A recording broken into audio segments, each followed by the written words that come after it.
আসসালামু আলাইকুম, স্বাগত জানাচ্ছি আরটিভি সকালের সংবাদে। আপনাদের সাথে আছি আমি ফারজানা তানি। যুক্তরাজ্যের লন্ডনে দীর্ঘ চিকিৎসা শেষে কিছুক্ষণের মধ্যে দেশে ফিরছেন বিএনপি চেয়ারপারসন বেগম খালেদা জিয়া। সকাল 10টায় তাঁকে বহন করা কাতারের রয়্যাল অ্যাম্বুলেন্সটি হজরত শাহজালাল আন্তর্জাতিক বিমানবন্দরে পৌঁছানোর কথা রয়েছে। দলীয় চেয়ারপারসনের দেশে ফেরা নিয়ে উচ্ছ্বসিত নেতাকর্মীরা। বেগম জিয়াকে অভ্যর্থনা জানাতে প্রস্তুত বিএনপি ও সহযোগী সংগঠনের নেতাকর্মীরা। খালেদা জিয়া, 2 পুত্রবধূ ও চিকিৎসক দল সহ 9 জন ফিরছেন এই বহরে। দলীয় পতাকা এবং ব্যানার ফেস্টুন নিয়ে পথে পথে বেগম জিয়াকে স্বাগত জানাতে নেতাকর্মীদের পদচারণায় মুখর বিমানবন্দর থেকে বনানী হয়ে গুলশানের বাসভবন ফিরোজা পর্যন্ত। নিরাপত্তা জোরদার করা হয়েছে বিমানবন্দর থেকে শুরু করে সাবেক প্রধানমন্ত্রীর বাসভবন পর্যন্ত।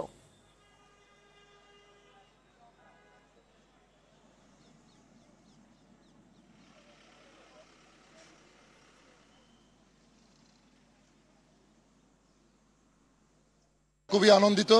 আমরা সিলেট মৌলভীবাজার জেলা থেকে আসছি। আমি সদর উপজেলা বিএনপি সাধারণ সম্পাদক। আমরা দীর্ঘ 15-16 বছর পরে এই প্রথম আনন্দের সহিত ঢাকাতে আসতে পারছি। 16 বছর পর আজকে আমরা মন খুলা মনে মাতমারলাম।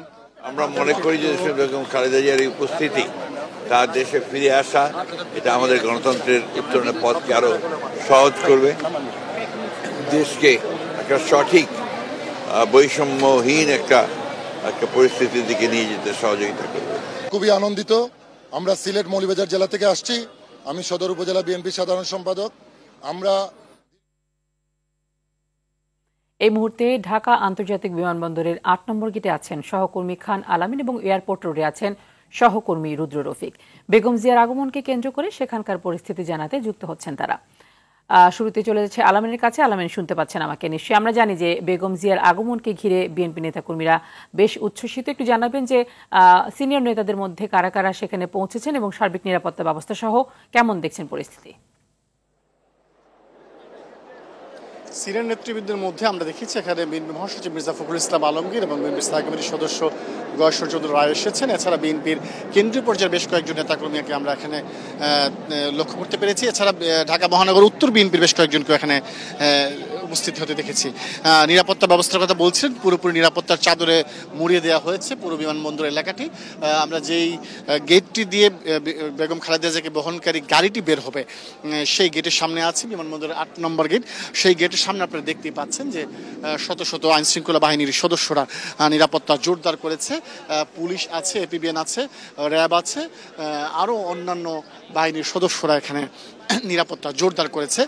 এখানে খুব বেশি নেতাকর্মীকে জড়ো হতে দেওয়া হচ্ছে না। আমরা দেখছি যে সিভিল এভিয়েশনের যে কর্মচারী ইউনিয়ন রয়েছে তারা বিভিন্ন প্লে কার্ড এবং ফেস্টুন ও দলীয় পতাকা হাতে নিয়ে বেগম খালেদা জিয়াকে অভ্যর্থনা জানানোর জন্য দাঁড়িয়ে আছেন। এছাড়া বিমানবন্দর থানার বিএনপি নেতাকর্মীরা কয়েকজন এসেছেন। ঢাকা মহানগর উত্তর বিএনপির আহ্বায়ক আমিনুল ইসলামকে আমরা দেখেছি এখানে এসে উপস্থিত হতে। সব মিলে বলা সবাই অপেক্ষা করছেন কখন বেগম খালেদা জিয়াকে বহনকারী যেই এয়ার অ্যাম্বুলেন্সটি রয়েছে সেটি এসে পৌঁছবে এবং তারা কখন তাদের প্রিয় নেত্রীকে এক নজর দেখবেন। একটু বলে রাখি, প্রায় 4 মাস, অর্থাৎ 4 মাসের চেয়ে একদিন কম এই সময়ের মধ্যে বেগম খালেদা জিয়া দেশে ফিরছেন। চলতি বছরের 7 জানুয়ারি চিকিৎসার জন্য তিনি লন্ডনে যান এবং সেখানে 8 জানুয়ারি পৌঁছে লন্ডন ক্লিনিকে ভর্তি হন, যেখানে 17 দিন তিনি চিকিৎসাধীন ছিলেন। 17 দিন পর অর্থাৎ 25 জানুয়ারি তিনি তার ছেলে তারেক রহমানের বাসায় যান এবং সেখানে থেকেই তিনি তার চিকিৎসা সেবা গ্রহণ করেন লন্ডন ক্লিনিকের পক্ষ থেকে। তো এই দীর্ঘ সময় চিকিৎসা নেওয়ার পরে তিনি সুস্থতা বোধ করায় তাকে দেশে ফিরিয়ে আনার একটি সিদ্ধান্ত গ্রহণ করা হয় দলের পক্ষ থেকে, পরিবারের পক্ষ থেকে। সেই মোতাবেকই আজকে কাতার আমিরের দেয়া উপহার রয়্যাল এয়ার অ্যাম্বুলেন্স, যেটি করে তিনি বাংলাদেশ থেকে লন্ডন পর্যন্ত গিয়েছিলেন, সেটি করে আবার দেশে ফিরে আসছেন। গতকাল বাংলাদেশ সময় রাত 9:30টায় তিনি লন্ডনের হিথ্রো বিমানবন্দর থেকে রওনা করেন এই এয়ার অ্যাম্বুলেন্সে করে। সেটি কাতারের দোহায় একটি যাত্রা বিরতি দেয়। কাতারের দোহায় যাত্রা বিরতির পর আজকে সকাল 6:05 সেখান থেকে ঢাকার উদ্দেশ্যে রওনা করেন। বিএনপি চেয়ারপারসনের যে মিডিয়া উইং রয়েছে সেই মিডিয়া উইংয়ের সদস্যরা আমাদের জানিয়েছেন নির্দিষ্ট সময় অর্থাৎ সকাল 10:30টার মধ্যেই তিনি এই হজরত শাহজালাল আন্তর্জাতিক বিমানবন্দরে এসে পৌঁছবেন। তারপর যেই আনুষ্ঠানিকতাগুলো রয়েছে বিমানবন্দরের সেই আনুষ্ঠানিকতাগুলো শেষ করে তিনি তার যে গাড়িবহর রয়েছে তার গাড়িবহর এরই মধ্যে বিমানবন্দরের ভেতরে প্রবেশ করেছে। সেখানে তিনি তার আনুষ্ঠানিকতাগুলো শেষ করে গাড়িবহর নিয়ে এই বিমানবন্দরের 8 নম্বর গেট দিয়ে বের হয়ে আসবেন এবং এখানেই সবাই তাকে অভ্যর্থনা জানানোর জন্য অধীর আগ্রহে অপেক্ষা করছেন। আমরা এইমাত্র দেখতে পাচ্ছি যুবদলের সভাপতি মুনায়েম মুন্না এবং বিএনপির প্রচার সম্পাদক বিএনপির যুগ্ম মহাসচিব শহীদুদ্দিন চৌধুরী নিয়ে এসে উপস্থিত হয়েছেন বেগম খালেদা জিয়াকে স্বাগত জানানোর জন্য। আমরা একটু বলে রাখি যে শুধু এই বিমানবন্দর এলাকাতেই নয়, বিমানবন্দর থেকে তার যে বাসভবন ফিরোজা পর্যন্ত সড়কটি রয়েছে, যেই পথ ধরে তিনি যাবেন বাসা পর্যন্ত, সেই পুরো পথটিতেই বিএনপি এবং অঙ্গ ও সহযোগী সংগঠনের নেতা কর্মীরা বিভিন্ন জায়গায় ধরে তারা অবস্থান নিয়েছেন। কেন্দ্রীয়ভাবে তাদেরকে নির্দেশনা দেওয়া হয়েছে কারা কোন এলাকায় অবস্থান নেবেন, সেই নির্দেশনা অনুযায়ী তারা অবস্থান নিয়েছেন এবং একদম বাসা পর্যন্ত নেতাকর্মীরা থাকবেন, তাকে অভ্যর্থনা জানাবেন। আমরা যদি একটু বলে রাখি যে আজকে এসএসসি পরীক্ষা আছে, অর্থনীতি এবং জীববিজ্ঞানের পরীক্ষা চলছে। তো এসএসসি পরীক্ষার্থীদের যাতে কোনো ধরনের বাধাবিঘ্ন সৃষ্টি না হয় সেই বিষয়টিও দৃষ্টি রাখছেন বিএনপি নেতা কর্মীরা। আমরা একটু বলে রাখি যে এখানে আমরা যেটি বলছিলাম এইমাত্র এখানে এসে উপস্থিত হয়েছেন বিএনপির যুগ্ম মহাসচিব শহীদুদ্দিন চৌধুরী অ্যানি এবং যুবদলের সভাপতি মুনায়েম মুন্না সহ বেশ কয়েকজন নেতাকর্মীকে আমরা দেখতে পাচ্ছি। আমরা একটু কথা বলার চেষ্টা করব শহীদুদ্দিন চৌধুরী অ্যানির সাথে, যিনি বেগম খালেদা জিয়াকে খুব কাছ থেকে দেখেছেন এবং তাকে যে আপসহীন নেত্রী তকমা দেয়া হয়, সেই আপসহীন নেত্রীর তকমা কেন দেওয়া হয় সেই বিষয়গুলো কিন্তু শহীদুদ্দিন চৌধুরী অ্যানি তার খুব কাছ থেকে দেখা। আমরা একটু বলে রাখি যে বেগম খালেদা জিয়া যখন দেশের বাইরে চিকিৎসার জন্য যান তখন অনেকেই -2 ফর্মুলার কথা বলছিলেন, কিন্তু দলের পক্ষ থেকে কিন্তু স্পষ্ট করে বলা হয়েছিল যে বেগম খালেদা যে আপসহীন নেত্রী তিনি যে কোনো মূল্যে দেশের মাটিতে ফিরাইবেন। আমরা শহীদুদ্দিন চৌধুরী এনির কাছে একটু যেতে চাচ্ছি। থাকা মানেই আমরা মনে করছি যে একটা স্বাভাবিক জনগণের সরকার প্রতিষ্ঠিত হবে এবং এই সরকারের নেতৃত্ব দেশনেত্রী বেগম খালেদা জিয়া আজকে সম্মানিত ব্যক্তি হিসাবে দিবেন এবং আমাদের ভারপ্রাপ্ত চেয়ারম্যান জনাব তারেক রহমান দেশে আসবেন, আমরা সেই প্রত্যাশা করছি। খুব শীঘ্রই আসবেন ইনশাল্লাহ, শীঘ্রই আসবেন। না, এখনো কোনো টাইম ফ্রেম হয় নাই।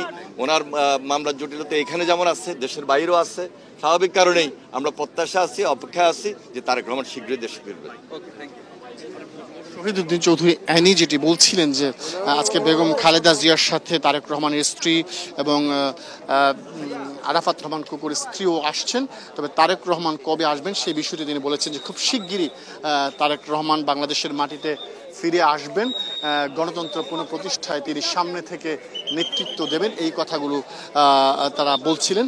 আমরা যদি একটু বলে রাখি বেগম খালেদা জিয়ার সাথে আজকে যে এয়ার অ্যাম্বুলেন্সে করে তার সফর সঙ্গী রয়েছেন তাদের মধ্যে অন্যতম রয়েছেন তারেক রহমানের স্ত্রী ডাক্তার জুবাইদা রহমান এবং আরাফাত রহমান কুকুরের স্ত্রী শামেলা রহমান, তারা দুজন রয়েছেন পরিবারের সদস্যদের মধ্য থেকে। এছাড়া তার মেডিকেল যে টিম রয়েছে সেই মেডিকেল টিমের 6 সদস্য রয়েছেন, যে মেডিকেল টিমের মধ্যে রয়েছেন বিএনপির স্থায়ী কমিটির সদস্য ডাক্তার AJM জাহিদ হোসেন, এছাড়া বিএনপি চেয়ারপারসনের উপদেষ্টা রয়েছেন একজন, বাউফের সভাপতি, বিএনপি নির্বাহী কমিটির সদস্য তাবিদ আউয়ালও রয়েছেন এই বহরের মধ্যে। এছাড়া তার যেই ব্যক্তিগত কর্মী ফাতেমা সহ দুজন ব্যক্তিগত কর্মী এই বহরে তাদের সাথে রয়েছেন। আমরা আরেকবার হয়তো কথা বলার চেষ্টা করি শহীদুদ্দিন চৌধুরী অ্যানির সাথে আমরা একটু কথা বলার চেষ্টা করব। তিনি আজকের খালেদা জিয়ার আগমন উপলক্ষে তিনি কথা বলছেন সাংবাদিকদের সঙ্গে। দেশের বাইরে চিকিৎসাধীন অবস্থায় ছিলেন, আজকে তিনি আসছেন, আমরা তার অপেক্ষায় রয়েছি। দেশে বর্তমানে একটা স্বাভাবিক রাজনীতির পরিবেশ সৃষ্টি হবে এবং এই দেশে একটা জনগণের সরকার প্রতিষ্ঠিত হবে এবং গণতন্ত্রের বীজ শক্তিশালী হবে। সেই প্রত্যাশায় আমরা দেশনেত্রী বেগম খালেদা জিয়ার হাতকে শক্তিশালী রাখবো। আমরা সবাই প্রত্যাশা করছি ওনার জন্য, অপেক্ষা করছি ওনার জন্য।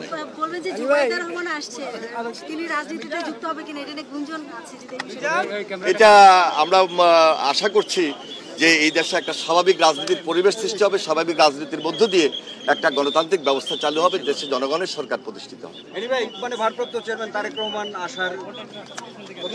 দেখুন, বাংলাদেশে যেমন আইনি কিছু জটিলতা আছে, দেশের বাইরে তিনি যেখানে আছেন যুক্তরাজ্যে সেখানেও আইনি জটিলতা রয়েছে।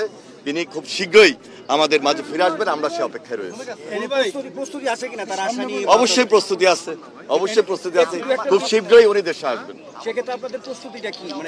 আমরা মাঠে ছিলাম, এখনো মাঠে আছি, সুতরাং আমাদের প্রস্তুতি খুব স্বাভাবিক কারণেই আমরা তার অপেক্ষা আছি এবং সেই প্রস্তুতি নিয়ে আছি।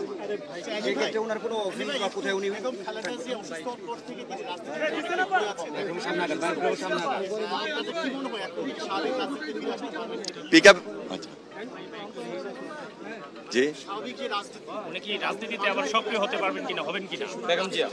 আমরা দেশনেত্রী বেগম খালেদা জিয়ার যে মনোবল দেখেছি, আমার বিশ্বাস তার নেতৃত্বে আমরা বিএনপি দেশের মানুষ সবাই ঐক্যবদ্ধ রয়েছি এবং আজকে তিনি সুস্থ হয়ে আমাদের মাঝে ফিরে আসছেন। দেশে একটা স্বাভাবিক রাজনীতি থাকবে, দেশে একটা গণতান্ত্রিক সরকার প্রতিষ্ঠিত হবে, জনগণের সরকার প্রতিষ্ঠিত হবে, আমরা সবাই মিলে ঐক্যবদ্ধ থাকবো ইনশাআল্লাহ। ভাই, আরেকটা বিষয় হচ্ছে, বেগম খালেদা দেশের বাইরে যাওয়া নিয়ে নানান ধরনের রাজনীতি মেরুকরণের কথা বলা হচ্ছিল, -1 আলোচনা ছিল। এই যে বেগম খালেদা সেটা নিয়ে আলাদা আসলে বাংলাদেশ রাজনীতির ভিন্ন মাত্রা তৈরি হয়েছে। তিনি অত্যন্ত মনোবল নিয়েই দেশে আসছেন, তার মনোবলের কারণে আমরা সবাই ঐক্যবদ্ধ রয়েছি। দেশনেত্রী বেগম খালেদা জিয়ার অপেক্ষায় আমরা রয়েছি। তিনি আসছেন, তিনি আসার পর একটা স্বাভাবিক কারণেই এই বাংলাদেশের মানুষের মধ্যেও একটা মনোবল এবং সাহসের সঞ্চার হচ্ছে। আমরা তার অপেক্ষায় রয়েছি, তিনি আসছেন এবং আমরা মনে করছি যে দেশে একটা স্বাভাবিক রাজনীতি রয়েছে, স্বাভাবিক রাজনীতির পরিবেশ থাকবে, গণতন্ত্রের সরকার প্রতিষ্ঠিত হবে, জনগণের সরকার প্রতিষ্ঠিত হবে। যদি বলছিলেন যে বেগম খালেদা জিয়া স্বাভাবিক রাজনীতিতে ফিরে আসার একটি সুযোগ রয়েছে, কারণ তার যেই মনোবল তারা দেখেছেন এবং দেশের গণতন্ত্র পুনঃপ্রতিষ্ঠার জন্য তিনি যে ভূমিকা রেখেছেন, সেই জায়গা থেকে তিনি নিশ্চয়ই তার শারীরিক বাস্তবতা বিবেচনায় রাজনীতির ময়দানে গণতন্ত্র পুনঃপ্রতিষ্ঠার জন্য আবারও লড়াই সংগ্রামে লিপ্ত হবেন, সেই কথাই তারা বলছেন। তো আমরা সড়কের বাস্তবতা একটু জানতে চাই। সেখানে বিএনপি নেতাকর্মীরা অপেক্ষা করছেন বেগম খালেদা জিয়াকে অভ্যর্থনা জানানোর জন্য। কাওলাতে আছেন আমাদের সহকর্মী রুদ্র রফিক। আমরা রুদ্র রফিককে যাচ্ছি সেখানকার বাস্তবতা জানার জন্য। রুদ্র রফিক। আলামিন, আপনি যেমনটি বলছিলেন যে বিমানবন্দরের মধ্যে যেমন কেন্দ্রীয় নেতারা অপেক্ষা করছেন, ঠিক সড়কে কিন্তু একেবারে তৃণমূল পর্যায়ের নেতাকর্মীরা কিন্তু সকাল থেকে অপেক্ষা করছেন। আপনাকে একটু দেখাতে চাই চিত্রটি। আমি এখন রয়েছি কাওলাতে। কাওলা থেকে আসলে যতদূর চোখ যায় ততদূরই কিন্তু একেবারে রাস্তার দুপাশে কিন্তু নেতাকর্মীরা দাঁড়িয়ে রয়েছেন এবং তারা বিএনপির চেয়ারপারসন বেগম খালেদা জিয়াকে স্বাগত জানাতে দলীয় পতাকা এবং জাতীয় পতাকা হাতে নিয়ে কিন্তু তারা অপেক্ষা করছেন। আর অল্প কিছুক্ষণের অপেক্ষা, হয়তো কিছুক্ষণের মধ্যেই বেগম খালেদা জিয়া বাংলাদেশে অবতরণ করবেন, সেই তাকে এক নজর দেখার জন্য, তাকে স্বাগত জানার জন্য কিন্তু নেতাকর্মীরা অপেক্ষা করছেন। পক্ষ থেকে একটি নির্দেশনা দেওয়া হয়েছে, বিশেষ করে দলীয় শৃঙ্খলা, বিশেষ করে সড়কে বিশৃঙ্খলা সৃষ্টি না হয় সেক্ষেত্রে কিন্তু দল এবং অঙ্গ সংগঠনের যে নেতাকর্মীরা রয়েছেন তাদেরকে কিন্তু নির্দিষ্ট করে জায়গা দেওয়া হয়েছে, যেসব জায়গায় তারা দাঁড়াবেন। আমি আপনাকে একটু জানিয়ে রাখি, এখন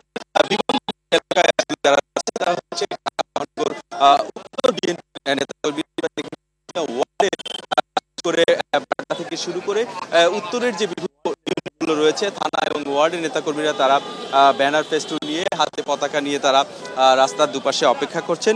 এরপরে কিন্তু আসলে ঢাকা মহানগর উত্তর বিএনপির পরেই লা মেরিডিয়ান হোটেল থেকে আসলে ছাত্র দলের নেতাকর্মীরা তারা অপেক্ষা করছেন খিলক্ষেত পর্যন্ত, এবং খিলক্ষেত থেকে খিলক্ষেতের পরবর্তী যে জায়গাগুলো রয়েছে রেডিসন হোটেল পর্যন্ত অপেক্ষা করছে যুব দলের নেতাকর্মীরা। এরপরে কিন্তু রেডিসন হোটেল থেকে আর্মি স্টেডিয়াম পর্যন্ত রাস্তার দুপাশে রয়েছেন ঢাকা মহানগর দক্ষিণের নেতাকর্মীরা। এছাড়া বনানী কবরস্থান পর্যন্ত রয়েছেন স্বেচ্ছাসেবক দলের নেতাকর্মীরা। বনানী কবরস্থান থেকে কাকলি মোড় পর্যন্ত কৃষক দলের নেতাকর্মীরা তারা সড়কের দুপাশে দলীয় পতাকা এবং ব্যানার ফেস্টুন নিয়ে অপেক্ষা করছেন। পথের যে বাকি অংশ রয়েছে সেই অংশে কিন্তু ওলামা দল, তাঁতি দল, মৎস্যজীবী দলের নেতাকর্মীরা তারা অপেক্ষা করছেন। তারা বনানী কাঁচা বাজার পর্যন্ত তারা সড়কের দুপাশে অপেক্ষা করছেন। এরপরে আসলে মুক্তিযোদ্ধা দল সহ অন্যান্য বিভিন্ন যে পেশাজীবী সংগঠনগুলো রয়েছে সেই সংগঠনের নেতাকর্মীরা গুলশান 2 গোল চত্বর পর্যন্ত অপেক্ষা করছেন। মহিলা দল অবস্থান করছে গুলশান 2 গোল চত্বর থেকে গুলশান অ্যাভিনিউ পর্যন্ত। এরপরে বিএনপির যে জাতীয় নির্বাহী কমিটির সদস্যরা রয়েছেন তারা গুলশান 2 নম্বর গোল চত্বর থেকে গুলশান অ্যাভিনিউ রোড পর্যন্ত অবস্থান করছেন, এবং ঢাকা সহ ঢাকার আশেপাশের বিভিন্ন জেলা বিশেষ করে দূর দূরান্ত থেকে কিন্তু নেতাকর্মীরা এসেছেন। আমরা দেখেছি সিলেট, হবিগঞ্জ, মৌলভীবাজার সহ দক্ষিণ অঞ্চল সহ উত্তরবঙ্গের বিভিন্ন জেলা থেকে কিন্তু বাস, ট্রাকে করে তার নেতাকর্মীরা এসেছেন। আপনি নিশ্চয়ই দেখতে পাচ্ছেন দলের পক্ষ থেকে যে শৃঙ্খলার বিষয়ে জানানো হয়েছে যে সড়কে যেন কোনো ধরনের মিছিল তারা না করেন, বিশেষ করে ফুটপাতে যেন তারা অপেক্ষা করেন। আমরা কিন্তু যেখানে রয়েছি সেখানে সেই নির্দেশনাটি পালন করতে দেখছি। আপনাকে একটু সড়কের অবস্থা দেখাতে চাই। সড়কে কিন্তু যান চলাচল আমরা করে সড়কটি আজকে যেহেতু সরকারি কার্যদিবস, এছাড়াও এসএসসি পরীক্ষা রয়েছে, সব মিলিয়ে কিন্তু মানুষের জীবনযাত্রা কিন্তু চলছে। পাশাপাশি বিএনপি চেয়ারপারসন বেগম খালেদা জিয়াকে স্বাগত জানানোর জন্য কিন্তু নেতাকর্মীরা অপেক্ষা করছেন। আমরা দেখছি পুলিশের বিপুল সংখ্যক সদস্য তারা এই ট্রাফিক নিয়ন্ত্রণে কাজ করছে। পুলিশের পাশাপাশি সেনাবাহিনীর সদস্যরা কিন্তু তারা কাজ করছেন। সব মিলিয়ে এখন একটি উৎসব মুখর পরিবেশ তৈরি হয়েছে এলাকায়। আপনি দেখছেন তারা বিএনপি চেয়ারপারসন বেগম খালেদা জিয়া এবং তার 2 পুত্রবধূকে স্বাগত জানিয়ে তারা স্লোগান দিচ্ছেন, মিছিল দিচ্ছেন, এবং তারা যেটি বলছেন যে দীর্ঘদিন পর, বিশেষ করে দীর্ঘ 4 মাস পর বেগম খালেদা জিয়া সুস্থ হয়ে দেশে ফিরছেন। দলের ভিতরে কিন্তু একটা উদ্দীপনা বিরাজ করছে, বিশেষ করে যারা তৃণমূলের নেতাকর্মীরা রয়েছেন তারা আসলে যেটি বলছেন যে বেগম খালেদা জিয়া সম্পূর্ণভাবে সুস্থ হয়ে দলীয় যে কার্যক্রম, আগামী দিনের রাজনৈতিক যে কার্যক্রম, সেই কার্যক্রমে তিনি সশরীরে অংশগ্রহণ করবেন, এবং অংশগ্রহণের মাধ্যমে আগামী দিনের যে রাজনীতি, সেই রাজনীতি, আগামী দিনের যে গণতন্ত্র, সেই গণতন্ত্রের অভিযাত্রা আরো সুদৃঢ় হবে বলে নেতাকর্মীরা আমাদের কাছে প্রত্যাশা জানাচ্ছেন। আপনি নিশ্চয়ই দেখতে পাচ্ছেন সড়কের বাম পাশে, ডান পাশে, 2 পাশেই কিন্তু একেবারেই নেতাকর্মীরা যতদূর চোখ যায়, নেতাকর্মীরা যেটি বলছেন যে কয়েক লক্ষ মানুষ কিন্তু আজকে বেগম খালেদা জিয়াকে স্বাগত জানানোর জন্য আজকে এই সড়কে উপস্থিত হয়েছেন, এবং আমরা দেখছি যে কোনো রকম বিশৃঙ্খলা ছাড়াই কিন্তু তারা অবস্থান নিয়েছেন, এবং আশা করা যায় এইভাবেই শান্তিপূর্ণ পরিবেশে এই বেগম খালেদা জিয়াকে স্বাগত জানিয়ে নেতাকর্মীরা আবার ফিরে যাবেন। এবং দলের পক্ষ থেকে কিন্তু একটি নির্দেশনা জানানো হয়েছে যে বেগম খালেদা জিয়া যখন তিনি গাড়ি নিয়ে যাবেন তখন যেন তাদের সঙ্গে এই বহরে যেন অংশগ্রহণ না করে, সে ব্যাপারে যেন নির্দেশনা দেওয়া হয়েছে। গাড়ি বহরের সঙ্গে যদি তারা হেঁটে বা মোটরসাইকেলে করে যায় সেক্ষেত্রে কিন্তু যানজটের একটি সম্ভাবনা থাকতে পারে। সে কারণে কিন্তু তারা আসলে রাস্তার পাশে অবস্থান করছেন। আপনি দেখছেন যে বিভিন্ন ইউনিট, আমরা একটি যে ব্যানারটি আমরা দেখছি সেটি সিলেট থেকে এসেছেন। আপনাকে একটু জানিয়ে রাখি, পুরো বাংলাদেশ কিন্তু যে চিত্রটি আমরা দেখছি যে একটি উৎসবে মেতেছেন। তাদের প্রিয় নেত্রী, আপসহীন নেত্রী, সাবেক 3 বারের প্রধানমন্ত্রী, দলের সর্বোচ্চ নেতা চেয়ারপারসন তিনি সুস্থ হয়ে দেশে ফিরছেন। এর চেয়ে আনন্দের, এর চেয়ে সুখের কিন্তু কোনো কিছু নেই বলে তারা আমাদেরকে বলছেন। তো সব মিলিয়ে তানি এখন এয়ারপোর্ট সড়কে একটি উৎসবমুখর পরিবেশ বিরাজ করছে। আইন শৃঙ্খলা পরিস্থিতি, যান চলাচল সবকিছু কিন্তু স্বাভাবিক রয়েছে। তানি, জি, আপনাদের দুজনকে অসংখ্য ধন্যবাদ। নিশ্চয়ই আছেন আপনারা সেখানে, এবং আপনাদের মাধ্যমে আমরা দর্শকদেরকে জানাতে পারবো খালেদা জিয়ার দেশের মাটি ছোঁয়ার সেই মুহূর্তটি। অসংখ্য ধন্যবাদ, থাকুন সাথে। দর্শক, আমাদের সঙ্গে ছিলেন আমাদের সহকর্মী খান আলামিন এবং রুদ্র রফিক। এর আগে নিজে গাড়ি চালিয়ে মাকে বিমানবন্দরে পৌঁছে দেন ছেলে তারেক রহমান। 17 বছর পর দেশের মাটিতে শাশুড়ির সাথে পুত্রবধূ জুবাইদা রহমান। বিমানবন্দর থেকে গুলশান পর্যন্ত নিরাপত্তা জোরদার করেছে পুলিশ। স্বৈরাচার আওয়ামী লীগের রোষানলে পড়ে সুস্থ খালেদা জিয়া কি করে হলেন এত অসুস্থ, তা তুলে ধরার চেষ্টা করছেন মাইদুর রহমান রুবেল। চিকিৎসা শেষে 4 মাস পর লন্ডন থেকে ঢাকায় ফিরছেন সাবেক প্রধানমন্ত্রী বিএনপি চেয়ারপারসন বেগম খালেদা জিয়া। তাকে অভ্যর্থনা জানাতে বিমানবন্দর থেকে গুলশানের বাসা ফিরোজা পর্যন্ত পথে পথে অবস্থান নেয় দলটির অঙ্গ ও সহযোগী সংগঠনের নেতাকর্মীরা।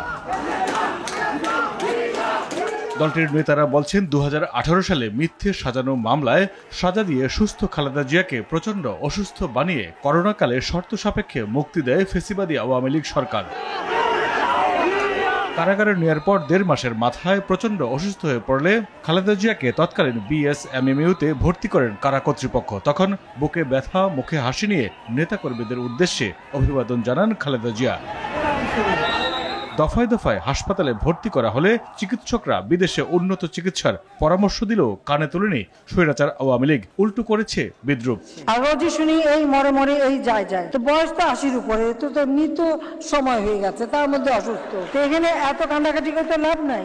2 বছর কারাভোগের পর করোনাকালে 2020 সালে খালেদা জিয়ার জেল জীবনের অবসান ঘটলেও গৃহবন্দী দশা যেন কাটছিলই না। বিদেশে চিকিৎসার সুযোগ না পেয়ে আরও অসুস্থ হয়ে পড়েন তিনি। বিদেশ থেকে চিকিৎসকের চিকিৎসা করালেও তারাও পরামর্শ দেন উন্নত চিকিৎসায় বিদেশে নেয়ার। খালেদা জিয়ার পরিবারের বারবার মানবিক আবেদনেও পাথরের মন গলেনি নিষ্ঠুর আওয়ামী লীগ সরকারের। লাখ লাখ কোটি টাকা বিদেশে পাচার করে দেশের অর্থনীতি ফোকলা করে দিলেও মাত্র 2 কোটি টাকা তছরূপের অভিযোগে খালেদা জিয়াকে কারাগারে রেখে পরিকল্পিতভাবে মৃত্যুর দিকে ঠেলে দিয়েছিল আওয়ামী লীগ, এমনটাই মনে করেন বিএনপির শীর্ষ নেতারা। কারাগারে থাকা অবস্থায় তাকে স্ট্রোক পয়জনিংয়ের মাধ্যমে যে হত্যা করার চেষ্টা করা হয়েছিল, তারপর তার শরীর খুব খারাপ হয়ে যায়। ফেসিবাদ পতনের পর রাষ্ট্রের নির্বাহী আদেশে মুক্তি মেলে আপসীন উপাধি পাওয়া সাবেক এই প্রধানমন্ত্রীর চলতি বছরের 7 জানুয়ারি কাতার আমিরের পাঠানো রাজকীয় এয়ার অ্যাম্বুলেন্সে লন্ডনে যান খালেদা জিয়া। মাইদুর রহমান রুবেল, আরটিভি, ঢাকা। অন্য প্রসঙ্গ, অবৈধভাবে মজুতকৃত খাদ্য অধিদপ্তরের প্রায় 26,000 কেজি চাল ও প্রায় 16,000 কেজি আটা জব্দ করেছে যৌথ বাহিনী। গতরাতে গ্যান্ডারিয়া ও শ্যামপুর এলাকার 2টি গুদামে অভিযান চালিয়ে সরকারি ট্যাগযুক্ত এসব মালামাল জব্দ করা হয়। অবৈধ এসব খাদ্যপণ্য অধিদপ্তরের কিছু অসাধু কর্মকর্তার থেকে সংগ্রহ করে দেশের বিভিন্ন বাজারে সরবরাহ করছে একটি সিন্ডিকেট। অভিযানের খবর পেয়ে জড়িত দোকান মালিক ও কর্মচারীরা পালিয়ে যায়। তবে এই ঘটনায় একজনকে গ্রেফতার করেছে যৌথ বাহিনী। তদন্ত করে জড়িতদের বিরুদ্ধে ব্যবস্থা নেওয়া হবে বলে জানায় নির্বাহী ম্যাজিস্ট্রেট।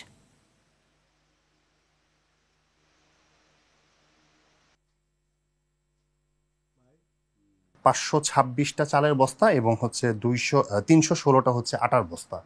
সেটা হচ্ছে যে 50 কেজিটি বেশি, 22টা বস্তা হচ্ছে শুধুমাত্র 25 কেজি চালের, বাকি সবই 50 কেজি বস্তা। কাজে বলা চলে এই গোডাউনটায় বেশ ভালো পরিমাণের হচ্ছে চাল এবং আটা, যেগুলো হচ্ছে আসলে খাদ্য অধিদপ্তরের। এই চক্রটা বেসিক্যালি হয়তো দীর্ঘদিন যাবৎ চলে আসতেছিল। নিডি পিপল যারা আছে, গরিব মানুষ, তারা হয়তো জিনিসটা বঞ্চিত হচ্ছে। ইনশাল্লাহ এই অভিযান জারি থাকবে। আমরা the army is always for the people, and আমরা এনি ধরনের ক্রাইম এগেইনস্ট ইনশাল্লাহ অপারেশন জারি রাখবো। যে চালগুলো জব্দ করা হয়েছে এগুলো দেখা গেল যে সব খাদ্য অধিদপ্তরের লেখা চাউলের বস্তা। তো এই বস্তাগুলো সুনির্দিষ্টভাবে কোনো প্রমাণ নাই, তবে এগুলো সুকৌশলে অনেকদিন ধরে এগুলো জোরো করেছে বলে মনে হচ্ছে। জড়িত থাকতে পারে ইয়ারা, সিন্ডিকেটধারীরা। আমরা আইনগত ব্যবস্থা নেব এটা। র্যাব পরিচয়ে বাড়ি থেকে ধরে নিয়ে যাবার 12 বছর পার হলেও এখনও সন্ধান মেলেনি নাটোরের বড়াই গ্রামের 5 যুবকের। একাধিকবার পুলিশ ও র্যাবের কাছে গিয়েও আশানুরূপ সহযোগিতা পাননি বলে অভিযোগ করেন স্বজনরা। পুলিশ বলছে তদন্তে তেমন কিছু পাওয়া যায়নি। নাটোর থেকে শেখ তোফাজ্জল হোসেনের পাঠানো তথ্যচিত্রে বিস্তারিত জানাচ্ছেন আব্দুল হামিদ। 2013 সালের 19 মে রাতে র্যাব পরিচয়ে 14 জনের একটি দল নাটোরের বড়াই গ্রামের গুরুমশৈল ও মহিষভাঙ্গা গ্রাম থেকে ধরে নিয়ে যায় 5 যুবককে। তারা হলেন ইব্রাহিম তালুকদার, কামাল হোসেন, তৈয়ব আলী, রাসেল গাজী ও সেন্টু হোসেন। এই ঘটনায় পরদিন বড়াইগ্রাম থানায় মামলা করেন রাসেল গাজীর পিতা ওমর ফারুক। তবে তুলে নেওয়ার 12 বছর পার হলেও মামলা তদন্তে ঘটনাস্থল পরিদর্শন বা পরিবারের সাথে যোগাযোগ করেনি পুলিশ। উল্টো একাধিকবার পুলিশ ও র্যাবের অফিসে গিয়েও সহযোগিতা না পাওয়ার অভিযোগ পরিবারের। তারা বলছে অপহরণের পর গুম করা হয়ে থাকতে পারে তাদের। তৈয়বে ধরে নিয়ে গেল, পর শুনলাম যে ইব্রাহিম, কামাল, রাসেল আরো একটা ছেলেকে তারা ধরে নিয়ে গেল। আমরা কোন জায়গায় যাবো? আমরা গরিব মানুষ, আমরা না জানি লেখাপড়া, না জানি কিছু, আমাদের কেউ সাহায্য করতেছে না। আমাদের ছেলেদের আমরা ফিরে চাই। আমার ছেলে যদি কোনো অপরাধ করে থাকে আইনের ইয়াতলে এসে সব বিচার করুক। আমি বাইরে থাকতে জানি আমার সাল একজন ঘুরিয়ে আনে, আমার সালের মুখখান আমি একটু দেখতে যাই। পরে আমরা বড়াই গ্রাম গেলাম, রাজশাহী গেলাম, রেফের অফিসে যাই, মেলা জায়গায় খোঁজ খবর নিচ্ছি, কোনো খোঁজ পাচ্ছি না। আমার বউ আফসোস ছিল, সেখানেও খোঁজ করতে আমি সেখানে কোনো সন্ধান মিলাতে পারিনি। পরিবারের সদস্যরা বলছেন অপহরণ করার মতো কোনো কাজের সাথে জড়িত ছিল না অপহরণকৃত 5 যুবক। এত বছরেও মামলার অগ্রগতি না হয় হতাশ তারা। পুলিশ বলছে ব্যক্তিগত উদ্দেশ্যে তাদের অপহরণ করা হয়েছে কিনা তা খতিয়ে দেখছেন তারা।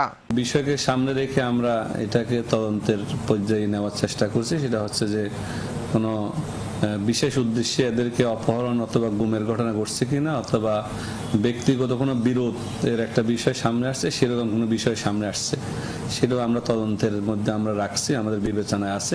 এ বিষয়ে সরকারের ঊর্ধ্বতন কর্তৃপক্ষের হস্তক্ষেপ চান স্বজনরা। আব্দুল হামিদ, RTV। মূল্যস্ফীতি নিয়ন্ত্রণকে 1 নম্বর গুরুত্ব দিয়ে 2025-26 অর্থ বছরের বাজেট ঘোষণা করতে যাচ্ছে অন্তর্বর্তী সরকার। সম্ভাব্য আকার হতে পারে 7,90,000 কোটি টাকা। সংকোচনমূলক বাজেটে স্বাস্থ্য, শিক্ষা, তথ্য প্রযুক্তি সহ সামাজিক নিরাপত্তা খাতে বরাদ্দ বেশি থাকবে। মূল্যস্ফীতি নিয়ন্ত্রণে এডিপির আকার ছোট রাখা, কৃষিতে ভর্তুকি অব্যাহত রাখা এবং ডলারকে শক্তিশালী করার পরামর্শ দিয়েছেন অর্থনীতিবিদরা। আরও জানাচ্ছেন তৌহিদুর রহমান। যুক্তরাষ্ট্রের নতুন শুল্ক নীতি আপাতত স্থগিত থাকলেও এর চাপসহ নানা বিষয় মাথায় রেখে 2025-26 অর্থবছরের বাজেট সাজাতে হচ্ছে অর্থ উপদেষ্টাকে। পতিত আওয়ামী সরকারের রেখে যাওয়া উচ্চ মূল্যস্ফীতি নিয়ন্ত্রণেই বড় চ্যালেঞ্জ সামনে। বাজেটের সম্ভাব্য আকার হতে পারে 7,90,000 কোটি টাকা। বার্ষিক উন্নয়ন কর্মসূচি বা এডিপির সম্ভাব্য আকার 2,30,000 কোটি টাকা। জাতীয় রাজস্ব বোর্ড NBR এর লক্ষ্যমাত্রা 5,18,000 কোটি টাকা। জিডিপি প্রবৃদ্ধি ধরা হতে পারে 5.5%। আর মূল্যস্ফীতিকে 6.5% আটকে রাখার পরিকল্পনা নেওয়া হয়েছে। মূল্যস্ফীতিকে প্রাধিকার দেওয়ার বিষয়টি এবারের বাজেটে আসলে গুরুত্বপূর্ণ প্রাধিকার হওয়া উচিত বলে আমরা মনে করি। খাদ্যপণ্য যেগুলো আমরা আমদানি করে থাকি, সেই ধরনের পণ্য সরবরাহ যাতে বাজারে স্থিতিশীল থাকে, সেটার জন্য যাতে নতুন আমদানিকারক এখানে যুক্ত করা হয় এবং এই বাজারটিকে যাতে প্রতিযোগিতামূলক করা যায় সেদিকে নজর দেওয়া। এই ইনফ্লেশন ম্যানেজমেন্ট আমি মনে করি নাম্বার 1 ম্যাক্রো ইকোনমির মধ্যে নাম্বার 1 রিফ্লেকশন হওয়া উচিত। শিক্ষা, স্বাস্থ্য, তথ্য প্রযুক্তি সহ সামাজিক নিরাপত্তা খাতে বরাদ্দ বাড়ানোর তাগিদ তাদের। আসছে বাজেটকে টিকে থাকার বাজেট মন্তব্য করে অর্থনীতিবিদরা জিডিপি প্রবৃদ্ধি বাড়াতে দীর্ঘমেয়াদী পরিকল্পনার তাগিদ দিয়েছেন। গ্যাসের সংকটে ইন্ডাস্ট্রিয়াল আউটপুট ক্ষতিগ্রস্ত হচ্ছে, বিশেষ করে টেক্সটাইল, সিমেন্ট, সিরামিক। বিনিয়োগ, এক্সপোর্ট এবং এমপ্লয়মেন্ট, তার জন্য যে লং টার্ম প্রোগ্রাম, সেটার ধারাটা এখন থেকেই চালু করা। এডিপির আকারও যাতে ছোট থাকে, সীমিত থাকে এবং সেটা যাতে কোনোভাবেই প্রয়োজনীয় ব্যয়ের অতিরিক্ত না হয়, সেই জায়গাটিতেও নজর দেওয়া দরকার। উন্নয়নশীল দেশের কাতারে যাওয়া আর ভৌগোলিক নানা কারণে এবারের বাজেট গুরুত্বপূর্ণ বলেও জানান তারা। তৌহিদুর রহমান, RTV, ঢাকা। ভোলায় বাস শ্রমিক ও সিএনজি অটোরিকশা চালকদের মধ্যে হাতাহাতির ঘটনায় তৃতীয় দিনের মতো চলছে বাস ধর্মঘট। ফলে বন্ধ রয়েছে ভোলার অভ্যন্তরীণ 5টি রুটের বাস চলাচল। এতে ভোগান্তিতে পড়েছেন দূর দূরান্ত থেকে আসা যাত্রীরা। অনেকেই বাধ্য হয়ে ছোট ছোট যানবাহন, ইজি বাইক, মাইক্রোবাস ও মোটরসাইকেলে করে অতিরিক্ত ভাড়া দিয়ে গন্তব্যে যাচ্ছেন।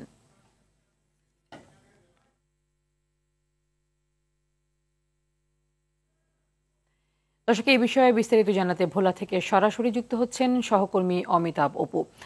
অপু, ভোলায় বাস ধর্মঘটের 3 দিন চলছে, যেটি আমরা দেখছিলাম সংবাদে। এই বিষয়ে আসলে প্রশাসন কোনো ব্যবস্থা নিয়েছে কিনা, কি বলছেন তারা?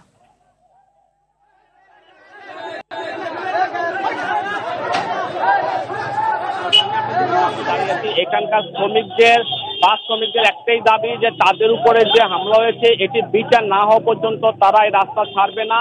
এখানে তারা টায়ার জ্বালিয়ে লাঠি ছোটা নিয়ে অবস্থান করছে, কোনো যানবাহন এখান থেকে তারা যেতে দিবে না। তাদের বক্তব্য হচ্ছে যে হাইওয়ে রোডে সিএনজি চালিত অটো রিক্সা বা অটো জাতীয় এই যে যানবাহনগুলো, 3 হুইলার যানবাহনগুলো কোনো ক্রমে চলতে পারে না, এগুলো যেন নিষিদ্ধ করে।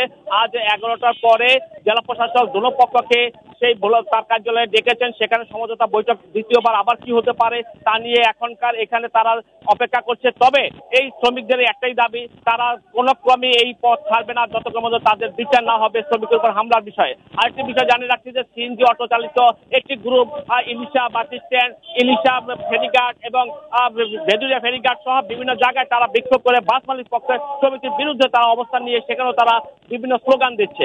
এরকম একটা উত্তেজনাকর পরিস্থিতি আছে। এখানকার টায়ার জ্বালিয়ে এখানে যেটি আগুনের এলিয়ান আমার পিছনে দেখতে পাচ্ছেন, সেই অবস্থানে এখানে আমি অবস্থান করছি। তানি এই ছিল ভোলা থেকে সর্বশেষ। ধন্যবাদ আপনাকে। এবারে আন্তর্জাতিক প্রসঙ্গ। কাশ্মীর ইস্যুতে কোনো সমাধান ছাড়াই শেষ হয়েছে জাতিসংঘের নিরাপত্তা পরিষদের রুদ্ধদ্বার বৈঠক। তথ্যটি নিশ্চিত করেছে সংবাদ মাধ্যম ইন্ডিয়া টুডে। অন্যদিকে গেল রাতেও কাশ্মীরের নিয়ন্ত্রণ রেখায় ভারত পাকিস্তান দুই দেশের সৈন্যদের মধ্যে গোলাগুলি হয়। এ নিয়ে টানা 12 দিন দুই দেশের সৈন্যদের মধ্যে গুলি বিনিময়ের ঘটনা ঘটল। পাকিস্তানি সৈন্যরা শুরুতে গুলি চালায় বলে বরাবরের মতো অভিযোগ ভারতীয় সৈন্যদের। এদিকে সম্ভাব্য যুদ্ধের প্রস্তুতি হিসেবে 1971 সালের পর প্রথম ভারতের কয়েকটি রাজ্যকে সামরিক মহড়া চালানোর নির্দেশ মোদী সরকারের। যুদ্ধের প্রস্তুতি নিচ্ছে পাকিস্তানও। আইডিএলসি পরিবর্তনের পথে বাংলাদেশ। দক্ষিণ এশিয়ার দ্বিতীয় বৃহত্তর অর্থনীতির দেশ হিসেবে উঠে এসেছে বাংলাদেশের নাম। এশীয় উন্নয়ন ব্যাংক এডিবি প্রকাশিত 2025 বেসিক স্ট্যাটিস্টিক্স প্রতিবেদনে এই চিত্র উঠে এসেছে। সর্বশেষ 2024 সালের হিসেব অনুযায়ী বাংলাদেশের মোট দেশজ উৎপাদন জিডিপির আকার দাঁড়িয়েছে 450.5 বিলিয়ন বা 45,050 কোটি ডলার। অর্থনীতির এই আকার বিবেচনায় বাংলাদেশ এখন পুরো এশিয়ায় 9ম বৃহত্তম অর্থনীতির দেশ। এডিবির হিসেব অনুযায়ী এশিয়ার বৃহত্তম অর্থনীতির দেশ চীন, যার জিডিপি 18,96,500 কোটি ডলার। এরপরে রয়েছে ভারত, দক্ষিণ কোরিয়া ও ইন্দোনেশিয়ার নাম। সকালের সংবাদ এ পর্যন্তই। মধ্যাহ্নের সংবাদ 12টায় দেখার আমন্ত্রণ রইল। ধন্যবাদ সবাইকে।